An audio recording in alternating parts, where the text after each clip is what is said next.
Lord, ang sakit-sakit naman po na nandiyan lang ang nanay ko.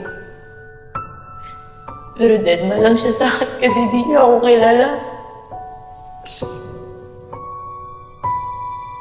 Hindi niyo po alam na nag-i-exist ako sa mundong ito eh. Hindi na nakakatuwa ang ginagawa mo. Na pinipilit mong ikaw ang aming anak ni Ibrahim. Wala kahit isa sa pamilya mo na nakakakilala o nakakaalala sa akin.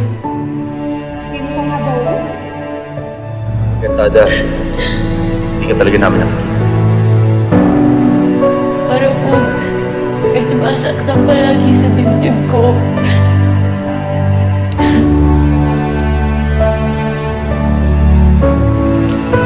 Pero okay lang po. Ako gusto nilang pumalili sa bagay na sa'yo naman dapat. Okay lang yan, Ben. At least di ko yung napiling umalit sa akin, diba? Sigurado ako maganda ang future ng Encantadia. At ni Inay, kahit hindi niya ako naaalala,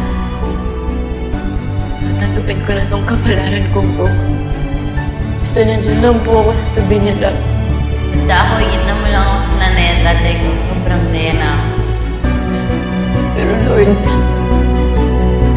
natibayan niyo po yung dibdib ko para kayanin ko po lahat ng nangyayari sa akin ngayon. Napakaganda mo. Hawak mo ng aking puso. Yung tunay na anak ay inalayo ko na at tigas. Ayok na! Nasaan si Mila?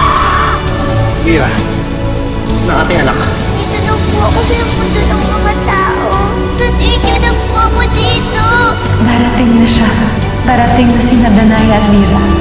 Hindi ako titigil sa paghahanap kay Ira. Huwag kang mag-alala. Tatagpuan din natin si Mira. Mira, wala na tayong panahon. Halika na, sumama ka na sa akin. Ayoko po. Hindi ba po ako pwedeng mamatay? Hindi ko pa po nakikita yung totoong nanay at tatay ko. Mira, Ikaw si Batman, di ba? May kaibigan mo ba siya? Mas mahigit pa, kapag siya ang iyong ama. kahit pa ubusin ko ang kayaman ng hawak ko, hindi ako manghihinaya basta't matay ako lamang na magiging ligtas ng sapiro para sa ating anak. Kahit alam ko po na nagkikare lang kayo sa akin, ligtasan ko lang naman ang iniisip niyo. Okay lang po yun. Kaya doon niyo po ako sumama at tumaban para sa Encantadia. Para po maramdaman ko na karapat dapat ako maging anak ninyong dalawa.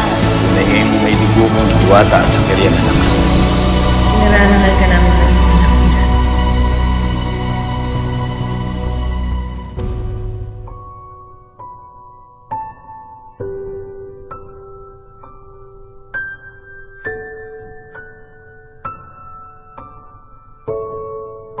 Naririnig ko ang iyong mga dasal, Mira. Nakikita ko rin ang iyong paghihirap.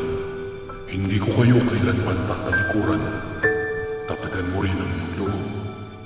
Pagkat may nakahandang magandang kinabukasan para sa iyo.